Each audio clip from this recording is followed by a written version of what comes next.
Welcome to Capitalize Your Finances, the podcast that's your ultimate guide to mastering personal finances and unlocking the secrets of entrepreneurship. Each week, we dive into the world of personal finance and business development and have fascinating conversations with industry experts, seasoned entrepreneurs, and thought leaders who share their insights, strategies, and stories to help you get ahead in life. Whether you're a seasoned entrepreneur looking to scale your business or someone just starting out on your financial path, this podcast is your go-to resource for inspiration and actionable insights.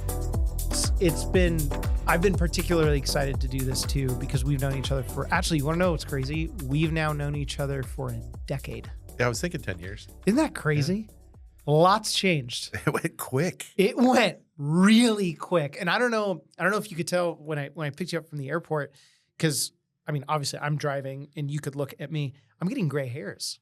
I did not have that when we met. That's what dealing with me for 10 years will do for you. Yes. Yeah.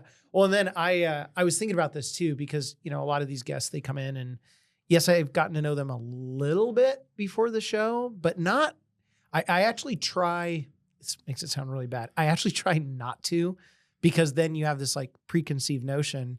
But then I thought to myself, it's like, well, I mean, I know you probably more than most. And then I'm thinking to myself, oh my gosh, like I can't screw this up with Plum. You know, you can't screw it up no matter what. No, I know.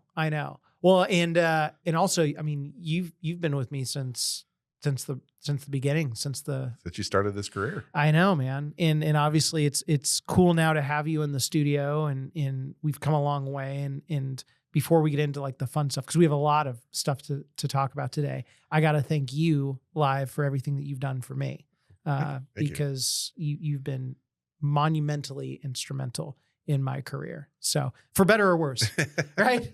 For better or worse. So with age, we've got to be able to pass some of this down to you younger generations. Yes. Less experience. Actually, that's what I say for clients, because clients will be like, clients that are older, they're like, well, I'm older. I go, no, you're more experienced. Seasoned.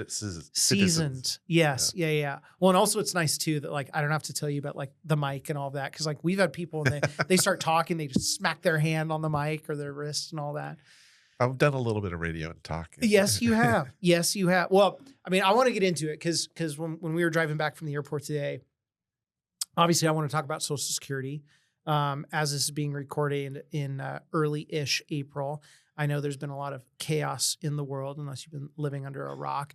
But, you know, I was thinking about how to even start this with Social Security. And a lot of people don't even understand like how Social Security works and funding. So why don't you tell our listeners, let's start there, and then let's start to compound into the fun, politically sensitive stuff.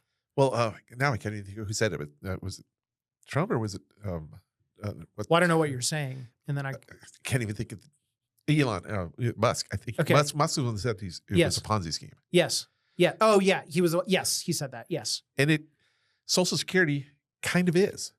I mean, okay. Yeah. Social Security uses the money that it raises through self-employment tax and FICA tax to pay out the current benefits that it's paying to the retirees and unfortunately disabled, and the family benefits for deceased. Yeah. So money comes in through taxation, specific taxation. Now, that specific taxation didn't exist when Social Security actually was created. It was meant to come out of just general funds, but then it wasn't universally accepted as a good thing back in the 30s. Okay. So that's when that happened. So they put in a specific tax so people would feel more invested so they couldn't vote it away. And now it has become an entitlement. And now it is, you know, I put money into this. This is my money. You can't take this away. And so that part of it really worked. Yeah. Hold on a sec though. Isn't that kind of weird? Like, okay, maybe it's just me and it's just, you know, my view on regulation and taxes in general and all that. But if someone says, hey, you know what, with Social Security, at this point, we've been funding it with just like general pool of funds. It didn't take very long to get the tax though. I mean, it happened very quickly. Okay. But that's my point. So if I asked you, I'm like, hey, Plum, here's the deal. We've got this new tax coming in. I don't even know what it is. Like, I'm like, no, I'm done. I don't need to hear anymore. I don't need another tax. No, like there's the door, right? They've screwed up all the old taxes. Why do I want to give you another one? So I guess my question is like, so you're saying that it was just immediately accepted like, oh, this is just how it's going to be. No, but they didn't need it to be immediately across the board accepted. They just needed to be immediately accepted by enough people that they couldn't vote it away. Oh, I see what you're saying. Okay. That makes sense. Okay. Keep going. Keep going. I had to pause because I was like, I was taken back. Keep going. So money is coming into the government for a specific purpose. Mhm. And so there's kind of this accounting ledger. So how much in FICA taxes, we'll just call it FICA, self-employment's part of it too. How much in FICA taxes did we raise? Okay, that's X number of billions. What are we going to do with that? If for years, up until the last 10 years, more money was coming in than going out because we're paying it out to the people that are receiving benefits. But lately, more money has been going out than coming in. So while the money was coming in, they had to find a way to account for it. And so they would just make this trust fund. The trust fund is just an accounting ledger. Yeah. The accounting ledger says we, brought in X number of billions with, the taxes, and we spent X number of billions. We have a surplus. What are we going to do with that surplus? Yeah. The only thing by law that surplus can be, they're not just going to leave it on the books earning nothing. So they loan it back to themselves. Mm-hmm. And the only thing that the Social Security Trust Fund can actually buy are U.S. Treasuries. Yeah. And so some are specific that only the Social Security Administration can buy, but they're just IOUs back to the general fund. The general fund owes them back the money at some point. Now they're collecting on it, and those IOUs are going to dry up basically. The surplus is going to dry up anywhere from 2033 to 2035, depending upon whose estimate you're looking at the moment. Yes. Yes. And when that system stops to work, where we're not raising enough revenue to pay out the current benefits that are being paid out, there's an automatic cut. Now, it's not going to cut it to zero, but the benefits will be cut by about 25, 28%. Yeah. Right now, it's across the board. And that's just the way the law is read. So money comes in, money goes out. The money that comes in is being used to pay out, for the most part, all the benefits that are paying. That's how Social Security works. That's how the funding of it works. Okay. As far as how does it work for the benefits, how do you earn a benefit? That's a different game. That's a different game. Well, and it's always been fascinating for me, and I want to keep going on this, but we talk to clients all the time where they're saying like, oh my gosh, Social Security, it's going to end. Like it's going to be It's not going to end because Yeah. even in let's say the 2033 was the right number. Yeah. And the supposed trust fund starts going negative. Less money is coming in that is being paid out. Yeah. Well, there's still money coming in, Mm-hmm. and there's still quite a bit of money coming in. Yes. But it's not 100% of what's going out. And the projection is about 73, depending upon whose projections you're looking at. Yeah, you're going to go from surplus to deficit, is what Right. you're saying. No, I'm talking about we're in deficit mode now, Mhm. but there's been a surplus, a deficit on that annual spending. Oh, yeah, okay. But we're going to go to where there is no money left in the account ledger. And when that happens, when there's no more IOUs to call in to make the payments, then they're just going to cut the benefits to what's coming in from taxes. Got it. And so the money coming in from taxes is estimated to provide about 73%. I've seen 73, 75, different, in the 70s Yeah. percent of the current benefits or the projected benefits at that time. So if you were receiving 1,000 of benefits, it'll probably be cut to about 750 of benefit. Okay. Across the board. So if you're getting 3,000, cut it by 75% or whatever the number is. But there will still be the majority of the money coming in from people working. Yeah. Because it's a flow through system. Money is coming in to pay out the people being getting benefits. It's not going to go away. There is no proposal out there that says we're getting rid of Social Security. Yeah. It's just the money coming in is not projected to be enough to continue the full amount of payments going out. Well, because you hear these people, and by these people I'm talking about in the news, that really shouldn't be talking about this, but anyways, it's hey, it was supposed to dry up in the 80s. It was supposed to dry up in the 90s. It was supposed to dry up in the 2000s, 2010s. Well, it's supposed to be drying up all the time, but they do little things. In the 80s, they started raising the age for full retirement benefits. Yes. They added the 50% up to 50% mark for taxation. Mm-hmm. And they keep track of that 50% of tax. The amount of taxes raised on Social Security is another input to the accounting ledger. Yeah. So they've done some things. They've raised the retirement age. So they've already, some people call that a cut in benefits, and it's a reduction in what you would have gotten at 65, but most of us are living and working a little longer if we can. Yeah. So they've been doing things all along, but they also do silly things like, okay, of the amount of FICA tax that we pay, some of it goes to now there's more than one trust fund. Some of it goes to the Rick Plum Trust Fund. I wish. I'm not a politician. I haven't figured out a way to funnel that into my coffers yet. Yeah. I would vote for you, though, if you ran for something.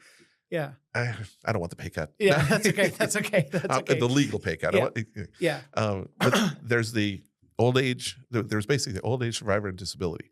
So there's the retirement trust fund, there's a survivor trust fund, and there's a disability trust fund. They'll move money from the retirement trust fund over to the disability trust fund because it was going broke quicker. Mm-hmm. And so they've moved money around from these different accounting ledgers to shore up a different one, or they'll move it from Medicare and other things because they all have these accounting ledgers, and they're not taxing in their minds enough. Yeah, because of the benefits that have been proposed and promised out. And yes, we do have a vested interest in it. We've been paying for it our entire working lives.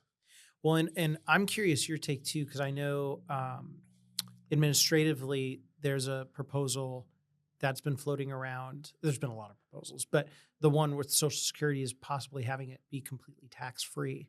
What do you think the odds are that actually gets through? Up until last November, I would have thought, not a chance.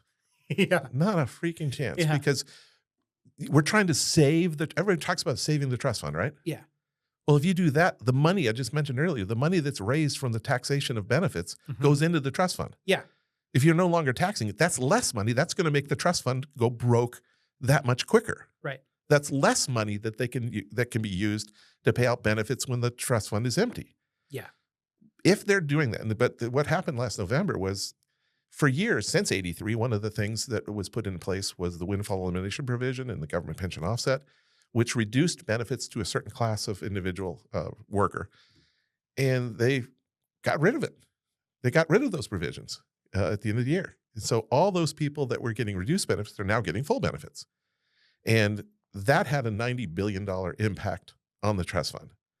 So at one time they're saying we need to save the trust fund, and then they're doing things that hurt the trust fund. Yeah. Getting rid of up until they got rid of that, I would have said there's no way they're going to get rid of the taxation because they need it for the trust fund. But now they've shown they don't care about the trust fund. They just want to. So what's your take then? I still think that it's probably, in my opinion, it's more likely not going to happen. Yeah. But it's in the realm of possibility. Well, and maybe this is just, I mean, you're the Social Security expert here. I'm just a podcast host, but they don't call me. They don't tell me what they're doing. I know that. I know that. But and you're being too kind on or hard on yourself. But I would say, out of all the proposals that I've seen fiscally thrown out this year, I feel as though that one would be the easiest one to just like strike a check mark and you're done. Because there are a lot of other proposals out there where I'm going like, I don't like. I think the no tax on tips would be easier. Really? See, I think that would be more difficult. Because I think tips are totally misreported anyway. No, I think the taxation on tips is so off. Yeah, but it's tax on tips and overtime.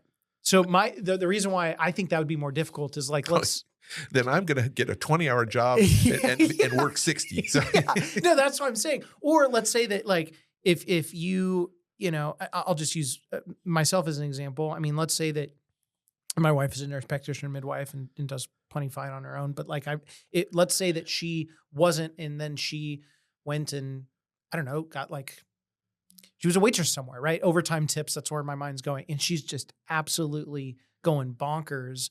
And yeah, all of it's tax-free. Do we really necessarily need that? No. Like you'd have to walk that back pretty quickly because it'd be very easy to just go like, okay, this couple is utilizing the system for what it is. Do you see what I'm saying? So you're saying it's you shouldn't be able to do it for everybody because not everybody needs that tax relief? Yeah, because like it's one of those things where if you're going to do it, you should make it available for everyone. But it's very easy from a policy standpoint and a political standpoint for one side to say to the other, like, oh, well, you shouldn't be doing this because now you've got people that are basically like benefiting the system versus Social Security. Everyone's going to get Social Security. Like you can't someday, hopefully. Well, unfortunately, there are people that don't get it because they don't make it to retirement and their family potentially, or maybe they don't have family. So yeah, not everybody will get it because they unfortunately pass away too Well, soon. yeah. I mean, I don't know, but you're talking about I go back to the COVID relief funds. Yeah. Okay. They went out to a lot of people that had absolutely no impact on their income. Retirees that didn't have a single impact on their income got the COVID relief money. Yeah. People that had absolutely no downside to their income got the COVID relief money. They didn't have a problem doing that. No. I'm not saying that. What I'm saying is, though, I agree with what you're saying. What I'm saying is, from a political policy standpoint, like if we're actually getting into like politics, it's very easy. So you talk about the COVID, the relief money, where you've got retirees that got it that probably shouldn't have gotten it. It's the same thing. Well, I mean, if the whole idea was to help people that were being hurt economically by a certain factor, a lot of people got the COVID relief funds that didn't have an impact. And so, yeah, I guess where I'm going with it is, looking back in hindsight too, because that was politicized as well, where very much it should have been, people that got the COVID relief money or the PPP loans, there should have been provisions. Now, some of these PPP loans were required to kind of be put back because a lot of these companies, like the Cheesecake Factory or whatever, they got this massive windfall and they didn't shut down. And they're like, yeah, we probably shouldn't do this. What I'm saying is there's not a lot of red tape with the Social Security thing because it's pretty cut and dry. And that may have been why it was so easy to get rid of the windfall elimination provision and the government pension offset, because they could just, those two things no longer exist. Yeah. I just think it's funny when they put those in 40 years ago is because it wasn't fair that group of people got their full benefit. And now they got rid of it because it's not fair that they didn't get their full benefit. Yeah. Okay. All right. That's valid. Yeah. I mean, I guess it doesn't really matter how you the skin prevailing wind is saying something is, I don't like the word fair. Fair is a 4-letter F word. Yes. And all that's saying is somebody's getting something that I'm not, so it's not fair. But they use it all the time. It's not fair. So, well, life's not fair. Well, no. I have Crohn's. I wish I didn't. But it's not fair. Although I will say Crohn's disease got me out of like school trips that I didn't have to go on.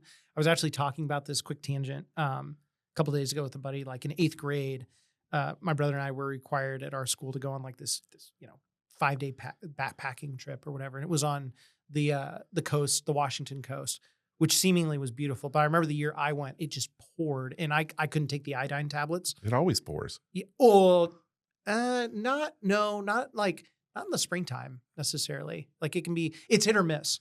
And that year was just a big miss. And I remember my doc, he wrote, and it's like, I couldn't take the iodine tablets. I didn't want to go. You didn't want to go in the first I didn't place. want to go. And I remember like I was back home, and I think there were 2 other people, my buddies, but like one of them broke their wrist, so they couldn't go. Another one had like a broken like ankle or something, so they couldn't. Like they didn't break their wrist so they couldn't go. They broke their wrist, which made them ineligible to go. Yeah. It's like, man, that's extreme. Yeah.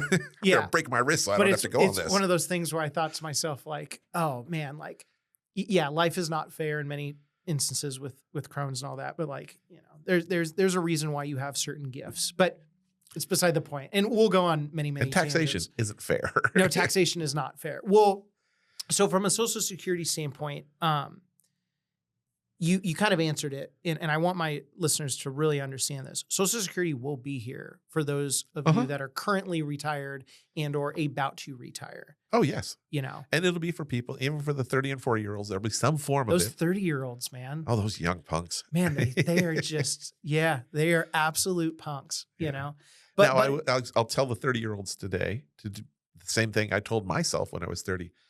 Plan for not having it. Plan for not using your Social Security. Plan for getting to where you want to go without any help from outside source like that. Yeah. And then it's just a nice benefit when you get it. That's very true. It will be there in some form. Yeah. They're not getting rid of it. No. It just won't be the same potential form that it is now. Like I said, in 83, they redid the rules and they changed the retirement age from 65. Now it's going to be almost 67 in the next couple. Well, we'll be 67 in the next couple of years. Yeah. So they've already changed things multiple times through the years. They're going to change them again. How are they going to do this? There's only 2 ways: reduce benefits or increase revenue.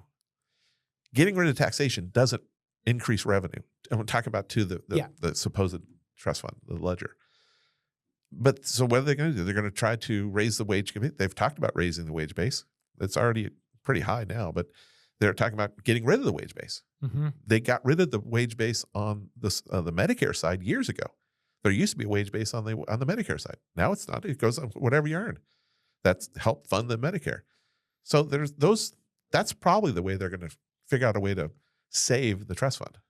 Well, and do you see the because you know how they finally the required minimum distribution age they raised it. Yeah, but I mean it took forever. Right, but don't think they did that as a favor to you or I. No. That's not what I'm saying. That's not where I was going at all. My thing was as far as like the full retirement age. Do you see them continuing to like? They could move it all the way to 70. Okay, It's easy in their policy, to make it age 70. Obviously, not for somebody who's 65 today. Yeah. Right. But I'm thinking like 30s and 40s too. Right. They could raise it to 70. Yeah. And it's easy because right now you can still, it doesn't matter what your full retirement age was. All full retirement age is that's when they actually do the basic calculation for your full benefit. But you can take it as early as age 62, regardless of what your full retirement age was, whether it was 65 or any of the months in between that and 67. You can still take it as early as 62, and you can still delay it until as late as 70. Mm-hmm. There's just no, I mean, heck, if you wanted to, you could delay it longer than that. There's just no benefit to delaying it longer. Yeah. But they could raise it to 68, 69, 70 with the same policy they have now. Do you see? Well, okay, so that brings up another question I had. Obviously this is hypothetical, but so obviously the earliest you can take it is 62. You established that. Latest you can take it to 70 for retirement. Yes. Yeah, for retirement. As far as 70 goes, we're not talking survivorship or disability, which hopefully, knock on wood, you don't have to do either of those, Well, at some point there will be a certain potential. I'm delaying mine until 70. I'm continuing to work because I like it. Yeah. But I'm doing it because I think my wife will live a long time. And she's a little bit, not significantly younger than me, but a couple of years younger than me. So my benefit 24, 25. Yeah. My benefit will continue for a long time because she will receive my benefit when I pass away. Yes. And so I expect my benefit to last a really, really long time. Yeah. Even if I don't live a really long time, my benefit is going to last a long time. Well, and that's where I was going to go with that is, so as of now for retirement, 62, earliest you can take it, 70s latest. Yep. You delay it between 62 and full retirement age, it grows at about 5.5%. Closer to 8. Closer to, well, between 62 and 60. Well, 62, well, it's basically the first 36 months before your full retirement age is 6 2/3% discount. Okay. And then it's 5% per year after that. Okay. But going from 60, your full retirement age up to 70 is an 8%. Right. It's an 8% bump. So my point is if they keep delaying full retirement age, would you see them then maybe delaying the benefit up to like 71 or 72 and growing it at that? Do you see what I'm trying to say? I'm thinking 70 is easy because we're already 62 to 70. No. I get that. But to go past 70, I think is a bigger policy change. I think it's going to be harder to go past 70. Plus, it's still, the first time they did it 2 years, they went from 65 to 67. Yeah. I don't see them jumping at 4 years. Okay. Well, all right. And so you answered my question on that. So one that I did have, and I did not write this down, but I just pops in my head. So let's say that you got a call from the president today saying that, hey, we need to, reform and totally revamp and re-update Social Security. Like, what would you say would be some of the major changes that you would initiate if you were at the helm? Well, the problem is the only way to fix it, as I've said before, is either increase revenue or decrease benefits. And decreasing benefits is wildly unpopular. Yeah. And yes. Yeah. 10 out of 10 times, everyone's going to get mad when they're like, what do you mean I'm not going to get as much money? Increasing revenue is not popular, but on a lot smaller set of people. It's the lesser of two evils. Well, it's the easier to pass it. I mean, it's not going to be fun, but that's you don't have any choices. You have reduced benefits, which is not going to happen, and because I've seen studies on means testing, so reducing taxes for people that have a lot of income. I mean, that's been floated around since, Ross Perot talked about it in the presidential election way back when, that people that get millions of dollars a year should not get any Social Security. Mm-hmm. It should be means tested, meaning if you have income over certain amounts. And we do a form of means testing now, but it's based on earned income. It's a retirement earnings test. If you retire before full retirement age, but you keep working and you make more than certain thresholds, you have to give back some or all of your Social Security benefit. They could just do that and change it for, full retirees to all income.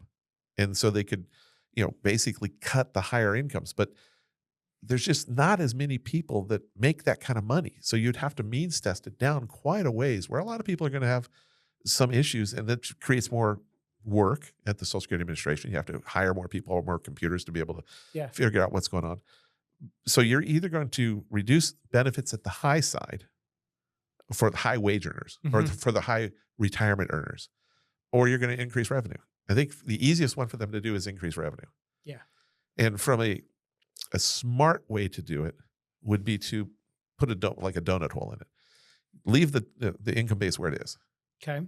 And then, like they've done with the net investment income tax, like they've done with some other things, the Medicare tax, institute it for people that make more than $500,000.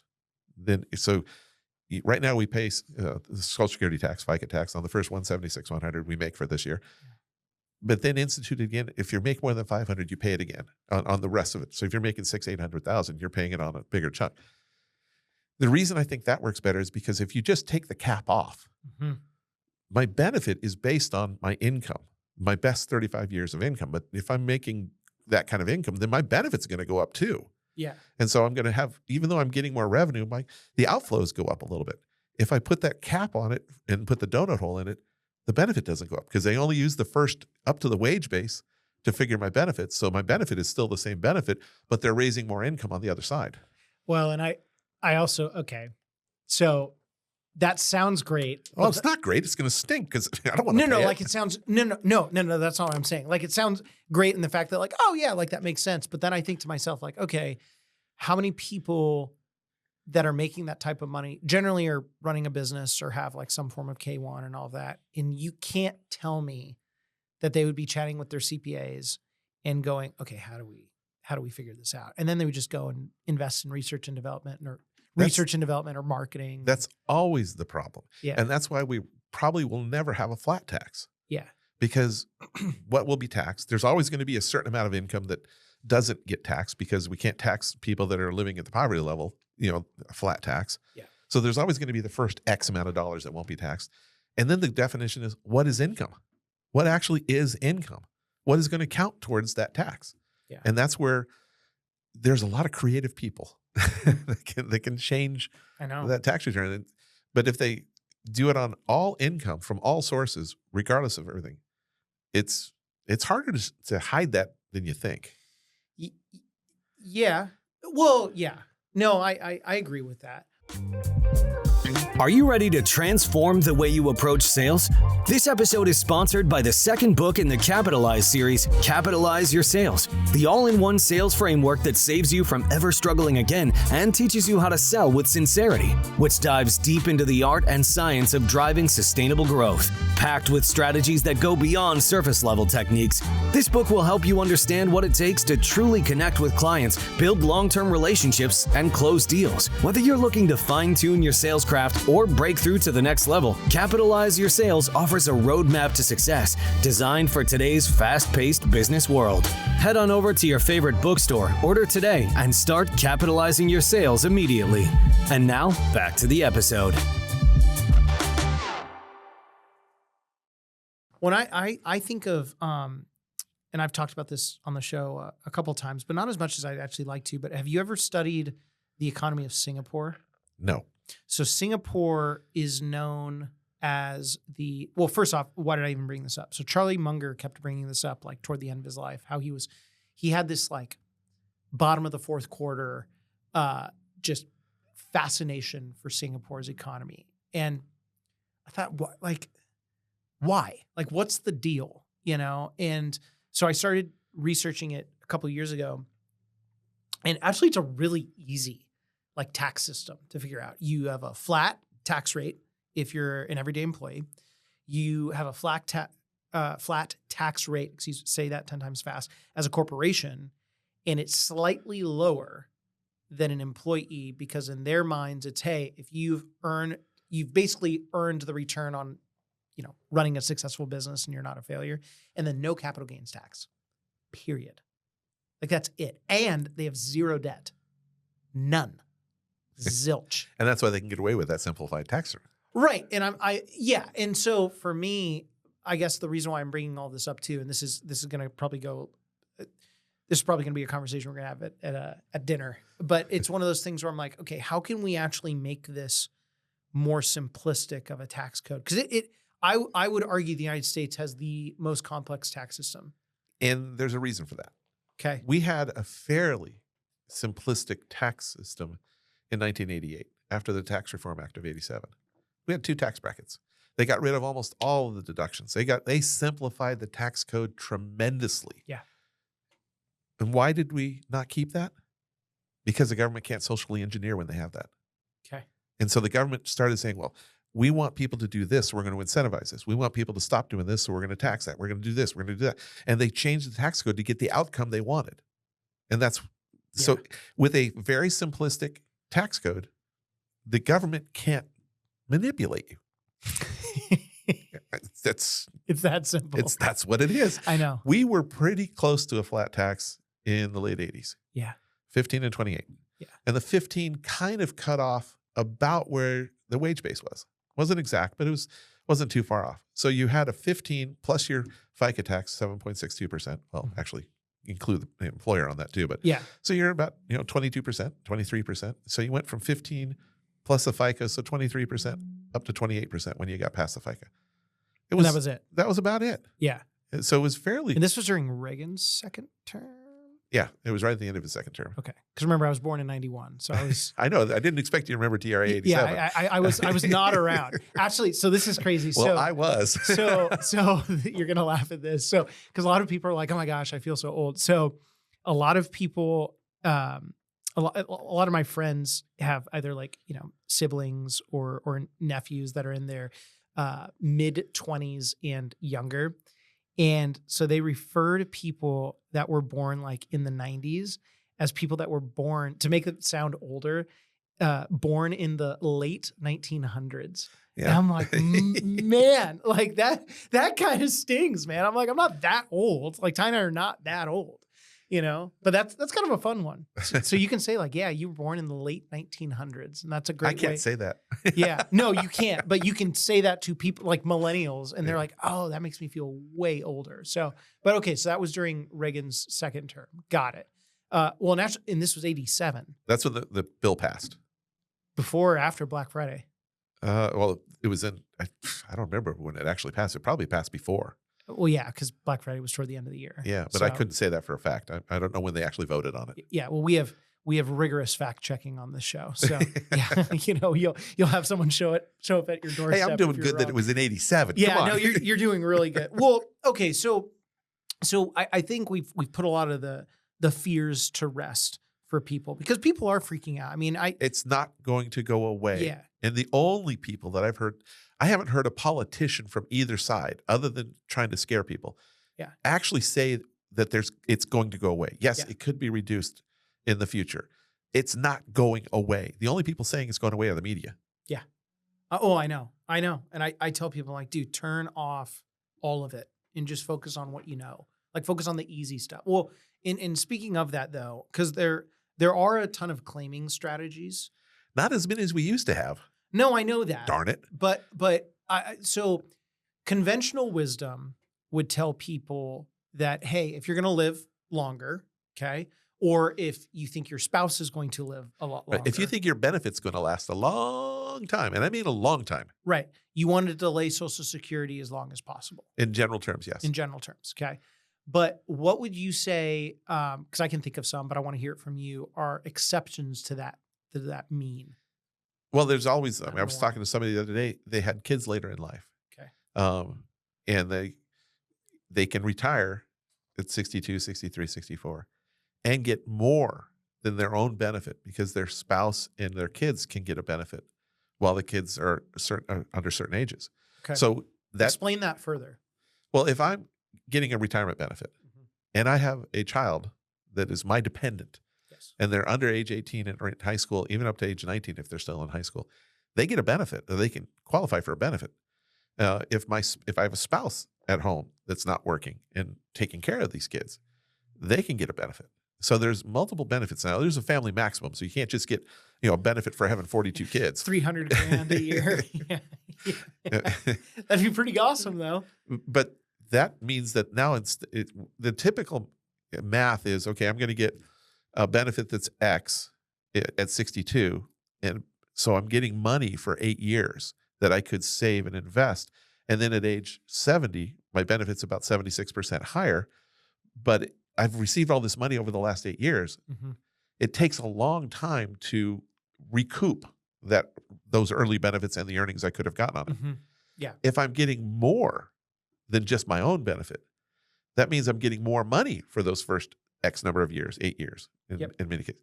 And that means that the break-even age, it takes a lot longer for that age 70 benefit to offset the early money that I missed out on. Yeah. And so the break-even age is much longer. So you really have to live a long time in that case. So in that area. What would be the break-even for that? Because I know for like it depends on how old the kids are, how many years they're going to receive it. Oh, okay. All right. There's too many variables there. Because I'd say the normal, like, because a lot of people are like, what's the break-even Social Security? And depending on where you read, it's like, what, 82 and... When I've played with the math different ways, putting different cost of living adjustments, putting in different assumptions on earnings and things of that nature, you're looking in the 83, 84 area, 83, 84. It's gone up slightly. That's just the math I was using. Maybe I was using more grandiose assumptions, better cost of livings and things. Okay. So yeah, 82, 83, 84, somewhere that's the push. Yeah. And so if you don't think you're going to live that long, and there's nobody else going to take a benefit from you, take it early. Yeah. If you think you're going to make it to 85, am I really going to worry about? I'm still kind of in that zone. In my opinion, I got to think that somebody's going to make it to 90 or more. Yeah. I mean, even because. Well, like my mom, both of her parents passed away at 96 and 95. Right. And they didn't have really any health issues, I mean, I remember. So there's some longevity in that. Yeah. Well, my grandpa, because he passed away October of that year, 2019, right before COVID. And he would have freaked out during that, but that's beside the point. I remember he had lymphoma, and then it was like 3 weeks passed and he passed away. And I remember in the paper, they wrote, he passed away due to that. And I'm like, no, he didn't. Like, he was 96 years old. Like it just so happens at the bottom of the ninth with a full count, that's what you got, So, but like for her, it's like, oh, there's no reason. But for like, I always look at that going like, okay, generally speaking, if your net worth is higher, you take care of yourself, you have longevity, there's really no reason to take Social Security early. Well, I like deferring it in those cases also because it gives me more ability between 65, 66, 67, and 70 to do other tax strategies. Yeah. Because for that individual, that higher net worth individual, they're going to be paying tax on 85% of their Social Security. So unless they get rid of the tax. But it gives me more room in the current bracket to do conversions and other things to set myself up, try to do some RMD strategies before I get to RMD age so that I have more room in the tax bracket to do more conversions. Because that's another reason to defer. You were talking about specifics of why not to defer. Yeah. I have one, and this is for anybody who was subject to the government pension offset. Okay. Who now is not going to be covered. I have a client who he's in his 70 now. His wife is 67, and she's waiting until 70. When we were doing the planning, he's not going to get any Social Security from her, because he's older, but he's not going to get any spousal benefit either while they're both alive. But now he will, and now he's going to get half of her full retirement age benefit for the next 3 years. While she's 60, if she were to apply today, 67. Got it. He would also get 50, or a little bit less than 50% of what she's getting. That adds more money to the equation. That takes her break even from that 83-ish time horizon. But when I did all the math, it took it to about 88, 80, 87, 88. And so I asked her, are you going to live that long? Yeah, yeah. And she's still going to defer because she goes, we just don't need the income right now. Yeah. And I'd rather have it later, I think. Yeah. But it became a new question because up until they got rid of the government pension offset, he was not going to get a spousal benefit. And now he's going to get a spousal benefit. When it's really hard to argue the delaying from just a return standpoint. It isn't. It isn't. I mean, there's two sides, two schools on that. First off, if you delay, Okay. there's only two possible outcomes. One is you live long enough and you make it work for you and you're happy. Mm-hmm. And the other one is you don't make it. You're not happy anymore. You're not anything. You don't care. Yeah. Yeah. Right. Right. So, where we're looking at is the legacy. Mm-hmm. Is the legacy where you want it to be? The legacy assets, because if you defer and you die too soon, your legacy to your kids, to your charities, whoever else, isn't going to be as big as it would have been otherwise. Yeah. On the other hand, if you take it early and you make it to age 83, 80, 45, are you going to remember that you made a decision, 20 years ago? Yeah, probably or not. care that you made that decision? Yeah. And when would you rather have the money? When you're in your 60s or when you're 80s? The reality is, when you're in your 60s, those are your spending years in retirement. Your go-go. Those your go-go years. And the Slow go, and a no-go. You've heard those before. Oh, yeah. Yeah. They hammered that in during the CFP boards when I was studying. Okay. For it. Yeah. But so a lot of people will say, I'll probably break out. I'll probably make it to 90, but I'd rather have the money now. And it'd make me feel better. And the closer that I get to the ability to actually apply, the feeling is more important than the math. So you're going to take it early? Well, I can't take it early because I'm still working. No. I know that. But I'm saying, like, when you... And I'm not quite to 67 yet. No, I know that. I know that. But when you get there, do you think you're going to bite the bullet and get in touch with your emotional side? No. I think that I'm going to stick, because I'm more of an analytical. I know you are. Yeah, I know you are. See, that's the thing. Like, you talk to these people. Like, so last year I flew out to the Berkshire Hathaway conference for the first time. And that was super, super cool. I got to meet a lot of people I've interviewed and all that fun stuff. But it is a sea of unemotional, analytical minds. And that is such a minority in the world, right? But you talk to people in, like, I'll tell you, so like in my practice, and I try to keep Social Security as easy for people to understand, because you can overcomplicate Social Security. Oh, yeah. Okay. And so I'll give you a prime example. Like, we have a client, husband and wife, and they're basically the same age, 67 each. And I remember I looked at their plan and I'm going, okay, their plan is not a lifetime plan. Oh, and they don't have heirs. Okay. So their plan is not a lifetime plan. Their plan is getting them between 67 to 70. Because once they hit 70, they both turn on their Social Security. And I mean, it is statistically impossible to screw this up, right? Plenty of money coming. Plenty of money. That plus their lifetime income annuitization. We layered in some alternative investments, which they could either use as supplemental income or reinvest in kind of endowment model because they are charitably inclined. But I joke with them. I'm like, look, I'm trying to get you to 70 because if you're sick and tired of my antics, you could fire me and hire an actual idiot. And I know you're going to be taken care of because it's guaranteed. You have income that you haven't shown that you're going to spend that yet. Yeah. Yeah. And I just, it's interesting to me from a behavioral finance perspective, how advisors and planners in our industry, and I don't know if I've told you my theory, I think in probably 5 years, the whole like financial advising thing is going to be completely extinct. It's either going to be you're a planner or you're not, but that's for dinner. But it's one of those things where I always look at it going like, okay, how can we get to 70?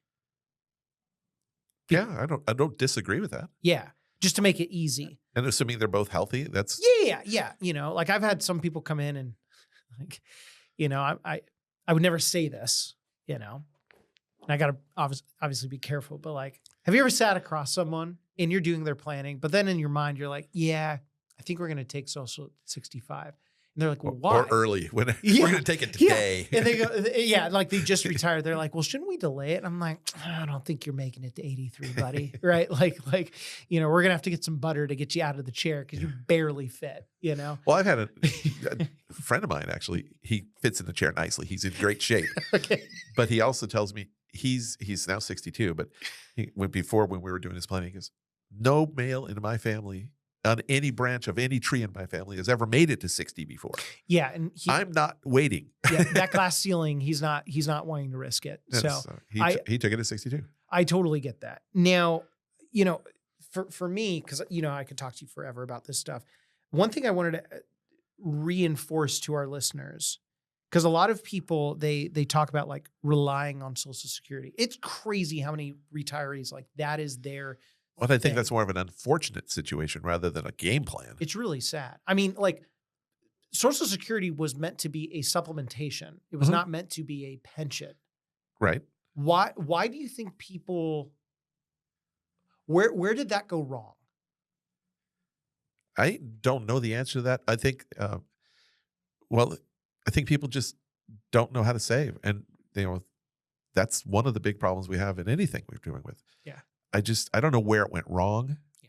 But if people talk, well, we don't have the pensions anymore. It was supposed to be the three-legged stool. You probably had that built, battered into your head in the CFP training. Yeah. Not as much though, because you got to understand, I mean, because I took my CFP March 13th of 2020, which was the day before the world shut down. That's a whole other story.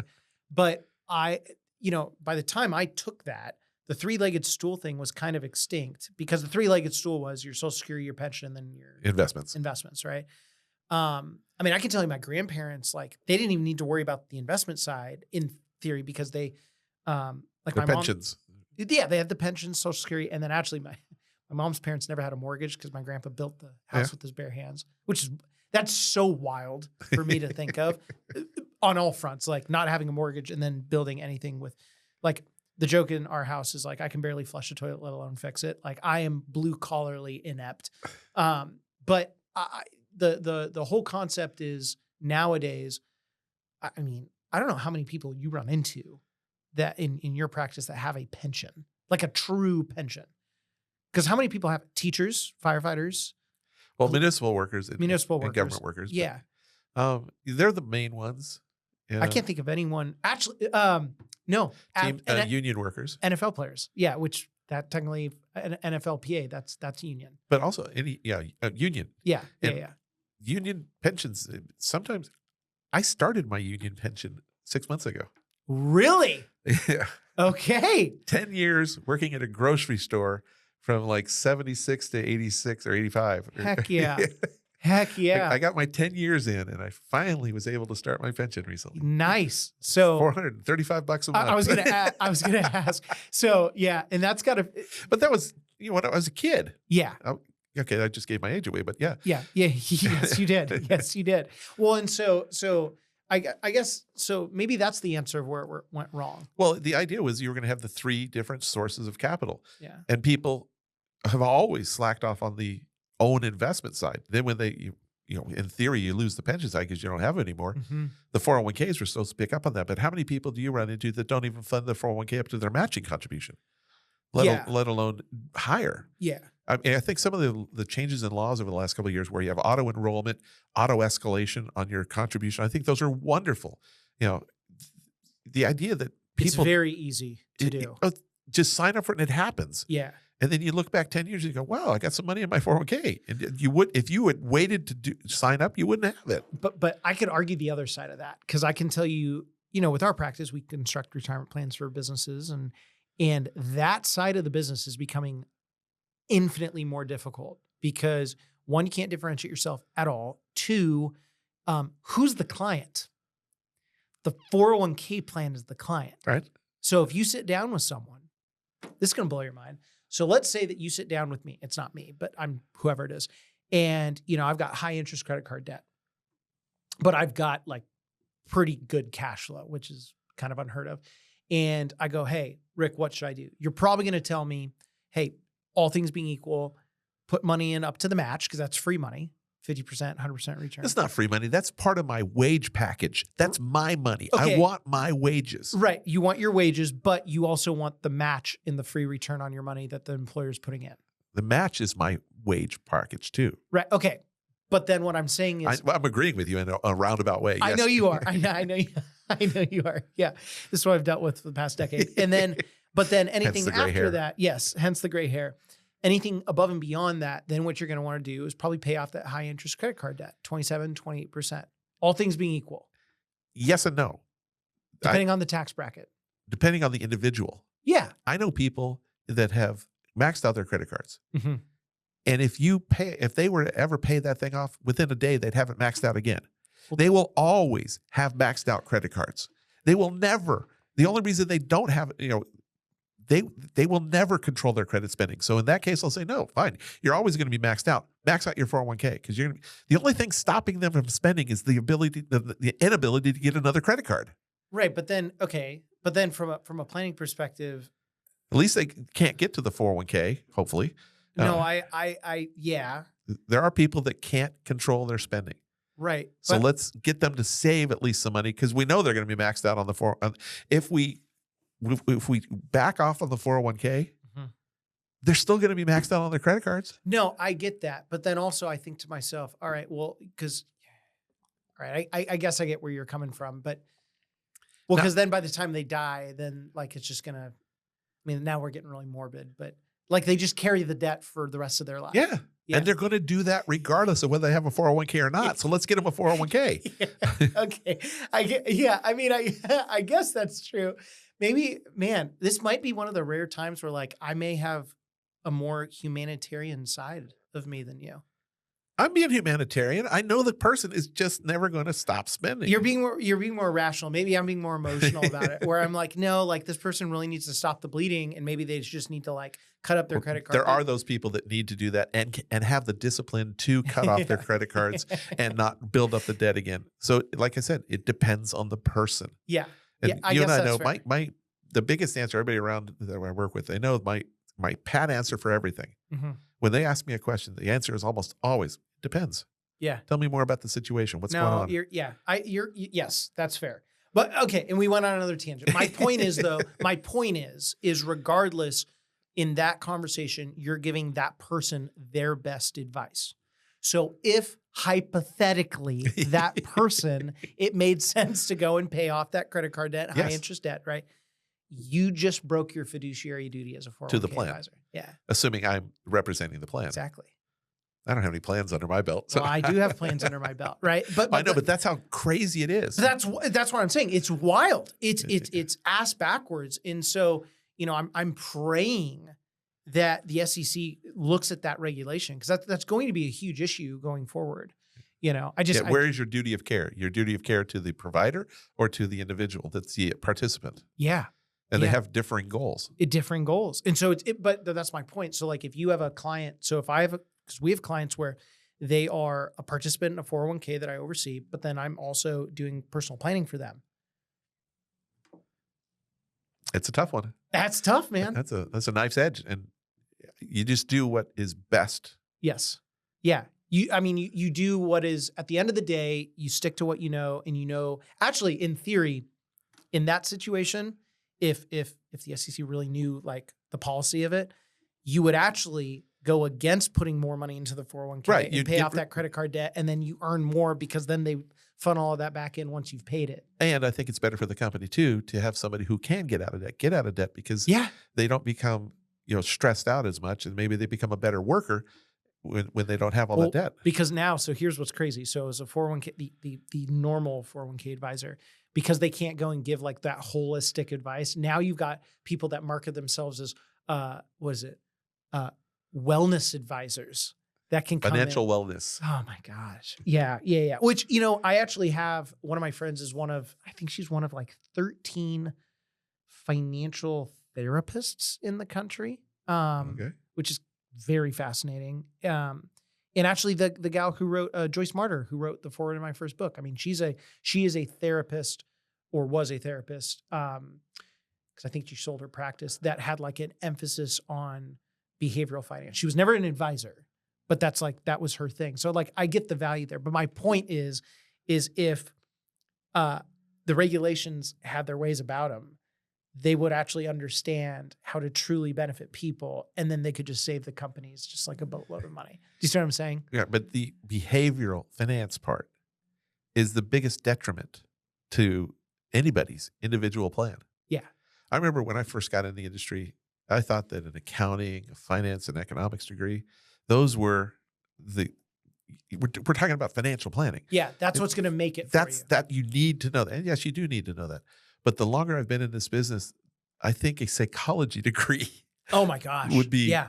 just as beneficial. Yeah. Because what we're dealing with a lot of times is helping people do things that they don't want to do, but it is the right choice and the right avenue for them. Yeah. And because I've said it many times, the biggest threat to an individual's portfolio, definitely not the market.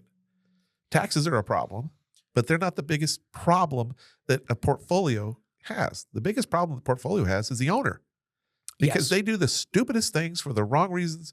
You talked about 87, the crash of 87. Oh yeah. 87 was a positive year. It was an up year. It was a great year. It was, as long as you didn't get out on that day, Yeah. you did fine. Oh, I know. I know. But everybody remembers, because it was a massive downturn. Yeah. A very short one. Very, very short one. Well, and it's interesting. Like the COVID one. Yes. It was down 20% in like 3 weeks, it seemed like. Yeah. But 2020 was a good year. 2020 was a phenomenal year. I would say the only one that like really you rightfully could have been freaked out was 08. Like I think if you weren't at least minutely nervous, you weren't paying attention. If you didn't have, and this is where having a plan Yes. that understands that volatility is not risk. Mm-hmm. Having an idea that, at any given time, this thing could go down by 15%. Yeah. Huh. We're in April. Oh yeah. Yeah. It can go down. It can go down. But it's not risk unless you sell it. No, and I mean I've vented on this show multiple times. I've gone on shows venting about this. Like people don't, like our industry actually has no idea what risk is. In investing, yes, like I get risk could be the possibility of losing your money. Like I think that's valid, but the concept of risk from a planning perspective, no one actually knows what that is, because they tie it to volatility, which is beyond silly. Like I categorize risk as based on what you are trying to do, working backwards based on a set of actual rules and processes and procedures, the ability for your money to do what it needs to, basically how it needs to carry you through the rest of your life. Right. My definition is basically, if I have There's a really good book out there on that. Okay. Did you write it? I did. Okay. Yeah. But keep going. My definition looks at it as, if I'm in a position where I'm forced to sell something in a negative position to fund a current spending need, whether it was known or unknown, that's the risk. Mm-hmm. Yeah. Because I've just turned an unrealized hypothetical paper loss into real loss. Mm-hmm. And that really hurts. And I can't ever have that recover. No. It can never recover because it's already been spent. Yeah. That's risk. And so not having planned for the known spending, not having planned for unexpected spending, because it happens. We all know it happens. It does happen. Yes. And so Yes. that's part of the planning process. Yeah. I'm a dad. We have a lot of unknown expenses. Yeah. You have a dad of a 2-year-old. You don't know what expenses are yet. They get more expensive as they get older. Yeah, but I'll tell you, since your kids have grown up, diapers have gotten way more expensive. Yeah, but they get out of diapers at some point. In theory.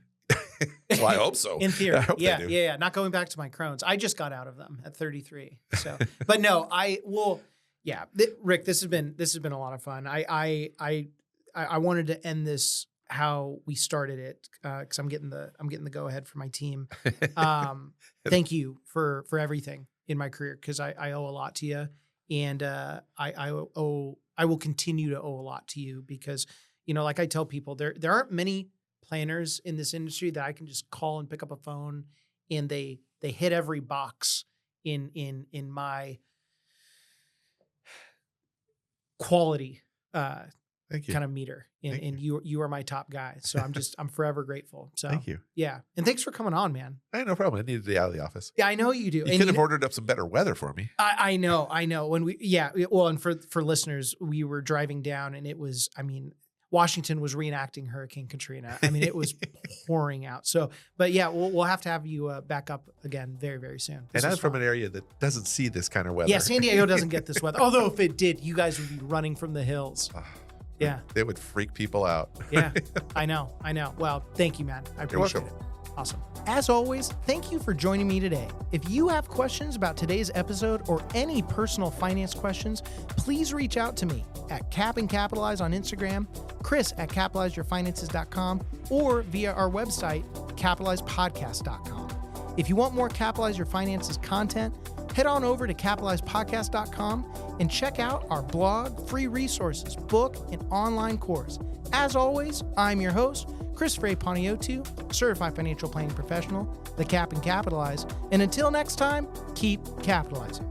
The information provided should not be considered specific tax, legal, or investment advice and is not specific to any individual's personal circumstances. Each taxpayer should seek independent advice from a tax professional based on his or her individual circumstances. This material was gathered from sources believed to be reliable. However, its accuracy cannot be guaranteed. These materials are provided for general information and educational purposes based upon publicly available information from sources believed to be reliable. The information in these materials may change at any time and without notice. There is no guarantee that any investment strategy will meet its stated objective. All investments involve risk, including potential loss of principal. The information provided is based on current laws, which are subject to change at any time. Capitalize Your Finances is not affiliated with or endorsed by the Social Security Administration or any government agency. Social Security rules can be complex. For more information about Social Security benefits, visit the SSA website at ssa.gov or call 800-772-1213 to speak with an SSA representative. Examples cited are hypothetical, are for illustrative purposes only, are not guaranteed, and subject to potential federal and state law amendments. There's no guarantee that you will achieve the results discussed or illustrated. Treasury securities are backed by the full faith and credit of the U.S. government but are subject to inflation risk. Traditional IRA account owners have considerations to make before performing a Roth IRA conversion. These primarily include income tax consequences on the converted amount in the year of conversion, withdrawal limitations from a Roth IRA, and income limitations for future contributions to a Roth IRA. In addition, if you're required to take a required minimum distribution in the year you convert, you must do so before converting to a Roth IRA. IRA withdrawals will be taxed at ordinary income rates. Withdrawals prior to age 59.5 may also be subject to a 10% penalty tax. 401k benefits may be subject to change at your employer, the governing pension, or benefit organization's discretion. Before investing, carefully consider a variable annuity's investment objectives, risks, charges, and expenses. To obtain a prospectus or summary prospectus which contains this and other information, call your financial advisor. Read the prospectus carefully before investing. Variable annuities with guarantees are available through optional riders at additional cost. Rick Plum is a registered representative with and securities and advisory services offered through LPL Financial, a registered investment advisor and member FINRA SIPC. Christopher Panayiotou is a registered representative with and securities and advisory services offered through LPL Financial, a registered investment advisor, member FINRA SIPC. Capitalize Your Finances LLC is a separate entity from LPL Financial. Capitalize Your Finances is not registered as a broker-dealer or investment advisor. CRPS conferred by College for Financial Planning. The other people and companies mentioned in this podcast are not affiliated with or endorsed by LPL Financial or Capitalize Your Finances.